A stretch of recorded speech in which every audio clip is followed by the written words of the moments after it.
Hey everybody, welcome. Nice to be on with you. Hi Rosa, good to see you on. Hello Bob, Mary, welcome. Hi Matt. Hello Arthur, welcome. It is nice that you're all joined me. I appreciate it. Hi Adam. I do have something short prepared for you tonight, and we'll dive through that, and of course then get stuck straight into trading for the week from tomorrow. So, what have I got for you tonight? I prepared this last week actually. We all need a second income. And technically, trading, well, this is yours, isn't it? And if you look at the chart there, you can see we've had a trend, and I hate to say the words together, but look, we're in trend and the signal, and there was lots of pips available. Whether you're trading the Dow, the Nas, the DAX, it doesn't really matter, the SP 500. The rules remain the same with my strategy, as Rosa rightly pointed out some time ago. Anything with a candle. And there we are. So we all need a second income. Well, why? Well, because recently, according to news I read anyway, at some random 6 a.m. in the morning, a random Tuesday, hopefully not a wet Tuesday, but it doesn't really matter, tens of thousands, apparently, of Oracle employees woke up to an email in their inbox, and it stated, "After careful consideration of Oracle's current business needs, we have made the decision to eliminate your role as part of a broader organizational change. As a result, today is your last working day." Now, I don't know how true that is. It was news I read. It could have been an April Fool's thing, but I doubt it, because we've read so many, or we've seen so many of these big companies letting lots of people go in the not too recent, or not too distant past, I should say.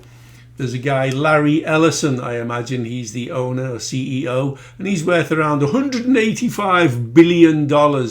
And after the latest announcement, the company's stock moved up. Well, there you go. For a long time now, we've been told a simple story, haven't we? Billionaires are job creators. There you go, Mary says, employment rules don't seem to apply. I'm guessing not generally, Mary. I've never trusted them anyway. So, billionaires are job creators. They fuel opportunity, deserve incentives, and should be respected for providing employment. Well, that would be your little secret, would be my reply to that. But that narrative leaves out something important. Companies don't create jobs out of generosity. They hire when it serves them, when it serves growth, and when it serves margins. But when priorities shift, and remember the whole AI shift lately, which I don't trust that neither. When priorities shift, so does the workforce. Large-scale layoffs. They're not always a sign of failure. Often they're simple strategic or mathematical decisions. Reduce costs, improve profitability, reallocate capital, in this case towards AI. There you go. It shows you I wrote this last week. Yes, severance gets paid and transitions are managed, but the underlying reality doesn't change. Employment is only a transaction. You bring skills, time and effort. The company compensates you as long as it aligns with the company's objectives. And I worked for a company that was just like that. In fact, I bought the company and tried to change it, but I didn't really enjoy the whole transition and the change myself, so I sold out. But there you go. You bring skills, I've said that bit, you bring skills, time and effort, the company compensates you. Next time you hear, you should be grateful for the job, it's worth remembering it's not a gift, it's an exchange. And like any exchange, it lasts only as long as it benefits both sides. As a trader, you're an active investor in yourself. Now, we talked last week about beliefs. We can trade intraday and invest when the opportunity presents. We seek sensible crypto levels to buy and hold, don't we? You've heard me talking about them in several sessions. We've sought sensible levels on various indices and traded them. And we've bought the dips too. And we'll be talking more about that in a moment as well. So we can do the same with individual equities, currencies, FX pairs if you like, or indeed with these indices. Now I've got the SP 500 on screen and I note there's a fib, so of course I have to draw it. Look, we got a run of greens, tweezer bottoms, one of my classic pivots there, you know, where we go down below an EMA, up above the close, divergence, rejection of a line. I'm not overly familiar with the, what do you call it, SP 500, but we'll switch it in a moment to the Dow. And then look how the fib level, the go long, the continuation at 38.2, after the pullback and the rejection of the 50, go long at 38.2 agrees with a signal. It agrees with lower lows, higher lows, divergence within the indicator, divergence, rejection of a line, the R4. This is R4, so we reject R4 and it's the 61.8 of that little fib at the back there. What would it have given? Well, I don't know. I haven't counted the pips on this kind of thing, but if we go from somewhere to mid-level there, we're looking at, okay, it says 4 pips in this case. It's probably not 4 pips. It certainly wouldn't be 4 pips on the Dow, would it? Let's have a look at what the Dow says it is, and there's someone available who does trade the NAS to tell me what that would have been. There is no fib with the Dow. It's just straight up signal from the top of the hour.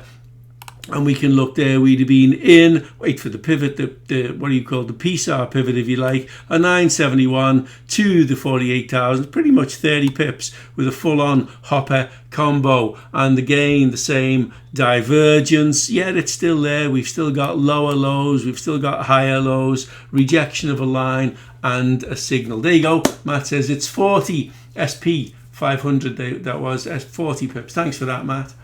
Now, something else I wanted to talk about today is that recently, and in fact occasionally, we observe serious pullbacks and dips in the markets that we trade. They do not go unnoticed, and we do factor all analysis into our daily trading plan. I'm going to quickly flick onto the 4-hour chart here. There's a gap, pullback. Note it's a pivot off one of our significant levels, or if you like, one of our significant levels. There's a gap, a pullback. Note it's a pivot off one of our significant levels, or if you like, several of our significant levels. Yes, it's a pullback. Yes, it's a gap. Note it finds support at one of our significant levels. One of our significant levels. One of our, well, that's a gap up, and one of our significant levels, and one of our significant levels. And if it seems like I'm repeating myself here, it's because that everything we do is repetitive, it's repeated, it's divergence, rejection of a line and a signal, and it's over and over again. And yes, the signals might differ depending upon the strategy that we're looking at on the day. And of course, I'm not going to show any of the major fancy, easy peasy, follow the yellow brick road kind of strategies on a public YouTube. But you all have known me for a very long time by now. We haven't taken any new members on in I don't know how long. So you've all known me for a long enough time to know that all of the things I'm saying here make sense and they all fit our usual rules. We've just looked at 1, 2, 3, 4, 5 markets as a minimum. Yes, that's the dollar index. I have it on just to keep Claude calm, quiet and safe when he's on or sane. Otherwise, it's not something I trade, follow, have any interest in really whatsoever. The divergence, rejection of a line, rejection of a lines, rejection of a line, rejection of lines. You know what I'm saying here. Anyway, the fun fact, if you like, is that we do take note of those pullbacks. Consider, please, then, that a normal pullback is about, well, let's say plus minus 5%. A normal correction is around 10%. whilst a big correction is considered at 15%. And I'm not just sucking these numbers out of my thumb. I looked it up. I searched and I found that, let's say I'm using inverted commas here, the clever people in the market, the smart money, all right, they consider those levels to be correct. A big correction is considered at 15%. We head into bear territory after 20%. And the potential collapse at only 30%. However, if we're looking at, remember we got to 50,000 here. Remember we got to 10,946 was that big level. In fact, I'm going to switch that to monthly for a moment. Monthly, we got up to 10,948 something, and 10,946 was the level I'd predicted. And look, there's a pullback along the way. If we said 8 and we took 7, 6, 7, 4, and the difference, and as a percentage, that's not, we barely headed into bear territory there, did we? But it was a significant pullback, absolutely. And we've had a significant pullback. Note, it's early in the year. Note, it was early in the year. We don't care. We got what we were looking for because we look at tight time frame charts, and we're in, smash the window, grab the loot, and we're out again. Anyway, after the 30%, we head into a 40% market crash and down to a 50% financial crisis. And until those percentages arise, we can continue buying the dips, selling the pullbacks carefully, of course, and continue with our regular, everyday, high probability, low risk way of securing our pips, our profit, our, let's say, trading sense and sensibility and sanity, if you like. Tom says, makes sense. Yes, I'm still working to hold that much sense at one time. You and me both, Tom. I don't suppose I'm clever by any means. Henry says, hello, sorry for the late entry. Don't worry, you're here now. And look, there's a 4-hour PSAR about to flip. There's a 4-hour PSAR flip. There's a 4-hour PSAR flipped. We all know what those things mean to us on an intraday trading basis, because regardless that we trade a 1 minute side by side with a 2, and regardless that we consider those to be plenty, and they are, there is a fib there now. If we do that fib, there's a pull. I've got to draw it now. I've just got to, just for my own sensible peace of mind. Bottom of the first green, top of the first red, pull back to the 38.2, inside bar and a breach, and boom, you'd have a continuation right there, wouldn't you? And it just happens to be one of my pretty MACD scalper patterns as well. And it's a lot of things, isn't it? It's another break, a green kind of thing. It meets all the rules of a continuation anyway, and we'd be able to, what did we say? The initial signal from the PSAR, if we went from there, we'd be able to run that up, pull back somewhere around here, only 20, 25 pips or so. Worst case scenario, 20. And then a re-entry here above these two sort of inside bar looking things. There's a red bar that's a pullback. There's potential for 13 pips or so, but there's your first target at 24. So there was potential to take 40 pips or so just in this session so far. And we only been on 13 minutes. Now, how many are we? Okay, we're only 23 people in this session, but please speak up, unmute yourself if I've just said anything along the lines of, this is not a buy we would have, this is exactly a buy we would have taken. That is exactly a fib continuation we would have taken. And we'd be looking for all the usual suspects along the way. Yes, a big round number battle, but once we're through it, we're looking for 48,040 and we're not letting it cross back below a line.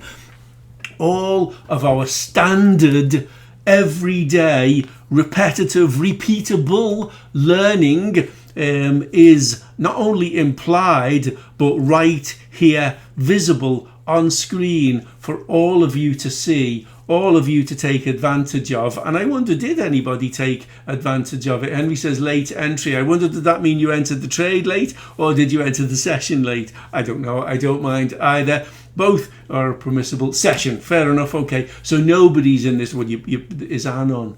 No, Anne. Okay. So there's possibly nobody in this trade at the moment. I have no problem with that. It don't worry me at all, because we're on in the morning together, and then we're on in the afternoon together, and then we're on in the evening together tomorrow. And those 3 sessions have been generating far more than enough pips and profit for us in the past, I don't know how long now. Well, it depends how long you've been on with me, but that's what we're generating: profit and pips. And there's no grey area, doubts, issues. There is no hype, and I do want to say it. We don't do the overly, oh, let's all get rich by tomorrow kind of nonsense. That's not who we are as a group. And the reason I'm throwing that at you is because a colleague, a friend, a guy who's in our group suggested that he do, now that he's more familiar with what we're doing, I could market this for you, James. And he's put a proposal together, and all the right words are written in that proposal. We haven't agreed to go ahead or anything at the minute. I'm enjoying the downtime of not running courses and stuff, but it is there, and it's there to be done. And we are the right place, and we're in the right place to be able to do those wonderful things. I'm interested to see if it's going to do the 48040. Now that we've gotten through that line, remember, support tests resistance, resistance tests support. We're over the central pivot anyway, which is nice. It doesn't really matter because I'm not in the trade, but I did trade earlier. I was chatting with Matt, and he is on. He will confirm for you. We were both in a meeting, and I said, I'm trading the Dow. I was waiting for the meeting. I took this trade. There was some fibby, pulley-backy, stuffies. In fact, you know what I'll do? I'm going to open my personal journal. I don't normally trade on a Monday, but it was right there, and I was sitting listening to the meeting. I was only listening. It is what it is. Oh no, actually I missed that one. 1729 first entry. There you go. Obviously you guys know I'm using me T2B2, but look, green, red. There's a fib in there. We've pinged off something and we've carried on. So 1729, and it gave me 60 pips. And then at 1744 over here, a pivot. Divergence, well, yeah, absolutely. Divergence, rejection of a line, sir, if you don't mind, and signal. And I took 70 pips off of that one. I believe it went in just above the white, above the high of that bar, actually. But in anyway, finger on the button as we approached the big round number. It just ploughed right through it and tally-hoed on. 2 trades, 130 pips. Very nice, and I don't mind if I do, sir. And there you go. That's the beauty of what we do here. I could have taken another one here, but instead I'm focused. I'm focused on working with the group, educating our group, and working to the high 35, so it still needed to go another 5 pips to hit the 40, and there's a bit of divergence in there now, so it might be a bridge too far. But what does that mean for us as traders? Well, that's our target. We are overbought. Our target isn't going to move up much from that, but we're not going to let a lower low take many pips from us. We'd be in from this one minimum down here, so you'd be in, and you're looking for 48.040. It gets there, I'd be the first to say they will do me. Those pips right there, them's mine, and the rest that are on the table can stay there. Don't mind, I got mine. And if we look at it, it'd be 40 down to the 48,000 and probably 50 pips overall. So as at now, we'd be nursing a 40 at 48.030 and a 35 at 48.025, which is probably where my tolerance would be, I think. But that's just me. You all know me, and you're welcome to unmute and challenge that. Hi, Petra. And Petra says, interesting topic tonight, James. We'll have to watch the recording. Okay, no problem. I will be uploading it to YouTube in a few moments. Hopefully I've covered a few, largely I think, mindset issues for some, because a lot of people just have this nagging doubt that says, I can't do it, it's too hard. And it's just the same thing over and over and over again. So it's not too hard, it's not complicated, and really the only obstacle is you. I once read a book, and I hated myself for reading the book, but I knew the guy. I was introduced to the guy, Blaise Brosnan. You are the limiting factor. And it was all regurgitated stuff that I've read in The Magic of Thinking Big, The Magic of Self-Direction. You know, all those books you read when you're young and someone puts it in your hand and says, you want to go into business? Read that book then.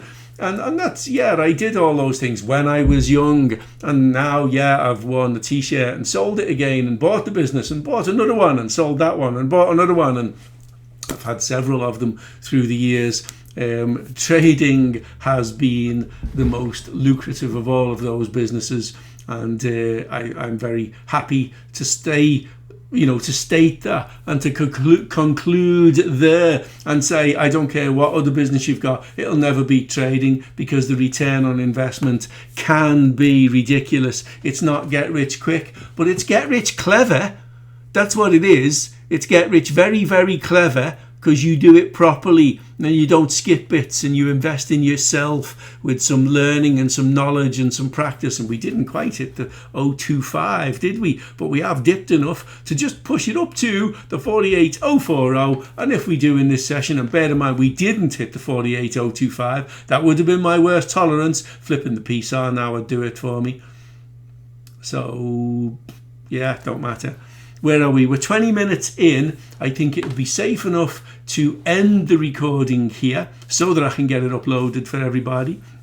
And as always, I'll end the recording by saying, please trade safe, everybody. And I look forward to seeing you on the next live session, assuming you're going to join me.